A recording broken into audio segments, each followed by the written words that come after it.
Келесі 538 есебіміз теңдігінің екі жақ бөлігіне минус 5,6 санын қосыңыздар дейді.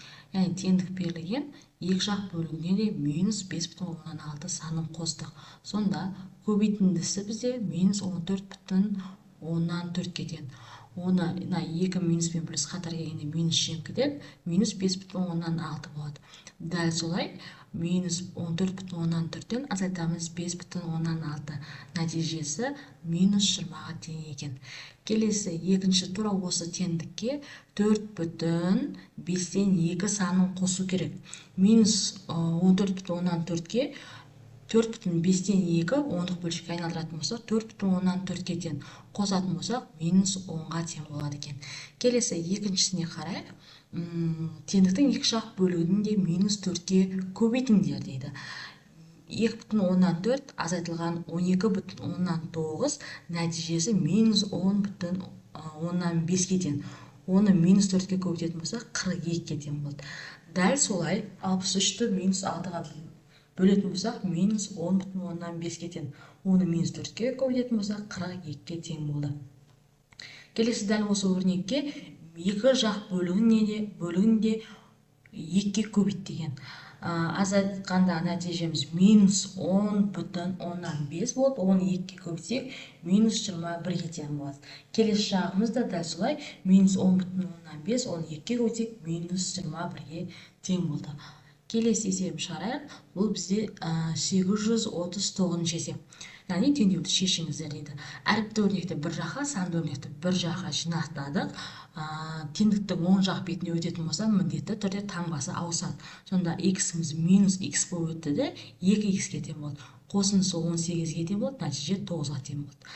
Дәл солай минус 3x x-ті теңдіктің сол жақ бетіне өткіздік, ол таңбасын өзгертіп өтеді. Азайтқанда минус 4-ке тең болды. Ал 11-ден 7-ні азайтатын болсақ, 4-ке тең бөлсек, минус 1-ге тең болады екен.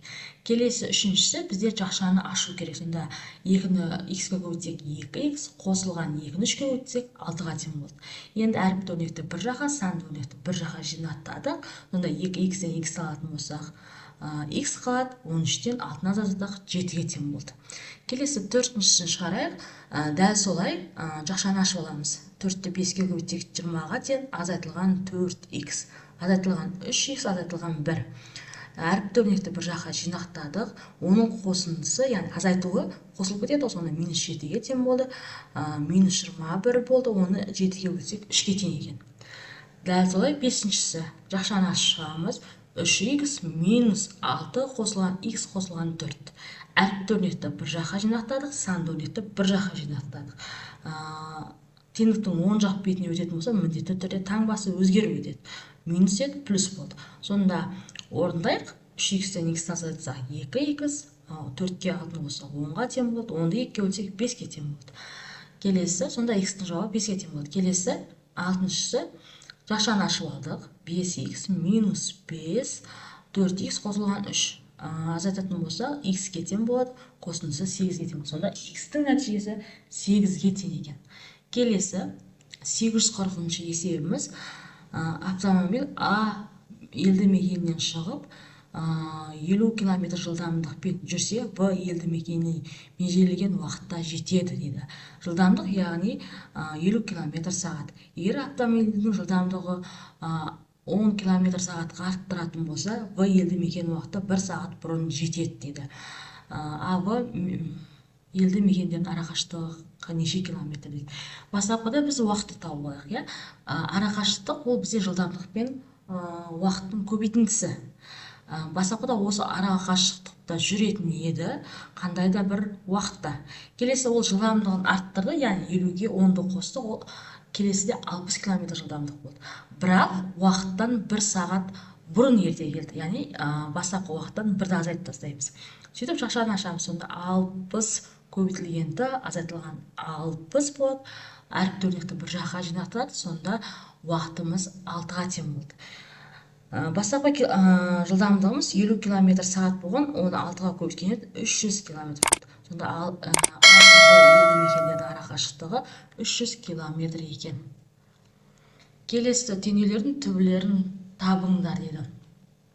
Модуль, модульдің ішінде оң сан тұрса да, модульдің ішінде бізде оң сан шығады, иә. Сонда қандай сандарды қоюға болады? Бізде бастапқыда модульдің ішінде -9 санды қойсақ та 9 шықты, плюс санды қойсақ та 9 шықты. Сонда жауабы -9 мен 9 болады екен. Келесі де дәл солай. Модульдің ішіне минус қойсақ та оң сан шығады, плюс сан болса да оң сан шығады. Сонда екі мәнді қабылдайды, -1,16 мен 1,16. Үшіншісі де дәл солай. Келесі төртіншісін шығаратын болсақ, яғни бірінші жағдайда дәл солай аламыз, келесі жағдайда -10-ға тең болады, яғни таңбасы минусқа тең кесеміз. Сонда x-іміз 3-ке тең болады, келесі де -17-ге тең болады. Сонда жауап -7 мен 3-ке тең болады екен. Келесі бесіншісін шығарайық. Ол да дәл солай. Бірінші жағдайда 5-ті оң сан деп қабылдаса, келесі санда яғни -5 деп айтады. Сонда модульдің ішіне оң санды да теріс санды да қоятын болсақ, оң мәнді қабылдайды деген сөз. Келесі 842-ші есебіміз, теңдеулерді шешіңіздер дейді. Есептің берілгенін жазып алдық. Бөлшектің бөлімінен құтылу мақсатында ортақ бөлім бердік. Ортақ бөлім берсек, бөлшектің бөлімі бірдей болады. Бөлшектің бөлімі бірдей болатын болса, бөлшектің бөлімін тастап кетсек болады. Сонда 2x қосылған 3x, x қосылған 6 ғана қалады. Сонда қарапайым теңдеуге келдік, яғни әріпті өрнекті бір жаққа, санды өрнектерді бір жаққа жинақтап жауабын алдық, 1,5-ке тең болады екен. Келесі де дәл солай. Ортақ бөлім бізде 8 санынан болды. Бөлшектің бөлімі бірдей болғандықтан тастап кеттік. Әріпті өрнекті бір жаққа, санды өрнекті бір жаққа жинақтаған едік, -8-ге тең болды. Келесі үшінші және төртінші де есебіміз дәл солай шығарылды. Келесі 843-ші есебіміз. Модульдің ішінде оң таңбада модульден тек қана оң сандар шығады. Енді қандай сандарды қоюға болады дейді, яғни x-тің орнына. Біріншіде минус санды да қойсақ та сол сан шығады, плюс сан қойсақ та дәл солай сан шығады деген мақсатпен бірінші оң мәнді қабылдайды деп 4-ті қойдық, келесі -4-ті қойып шығардық. Сонда жауабы 2 мән алынады.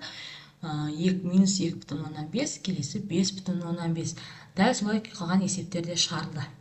Мына жерге келген кезде модуліміз 0-ге тең екен.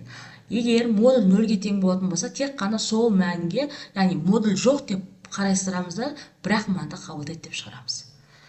Келесі төртіншісі дәл солай. Ал бесінші есепте модульдің нәтижесі минус санға тең деп қояды. Бұл бізде дұрыс емес, яғни шешімі жоқ екен. Келесі алтыншысымызда да модульдің ішіндегі санға дейін өрнектеп алдық та есебімізді шығардық. Келесі 844-ші есебіміз дәл 843-ші есепке ұқсас. Екі мәнді қабылдайды деп шығарамыз. Сонда біріншісі 4-ке тең болды, келесі -4-ке тең болды деп. Онда жауабын екі мәнді қылып алады екенбіз.